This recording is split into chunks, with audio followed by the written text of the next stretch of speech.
On my porch, I put in not strips, but strings. So I have each string coming down, connected at the bottom, and then they go into this brains here. This is a waterproof enclosure with a similar power supply to drive all the lights. I chose 5 volts here because it's a relatively short distance, and the voltage drop to at the end of each one is only about, less than 20 feet, which I thought would be manageable with the low currents involved. And you see the bottom controller is a big quad. So what I did was I chose each of the 4 signals to go to my 4 pillars. So you can see the ground on one side, the signal in the middle, and the power on the right side.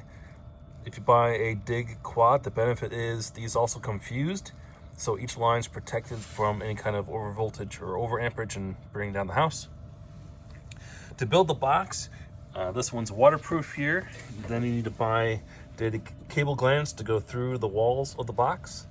Then you also need to get waterproof connectors to go through and connect those to your wires.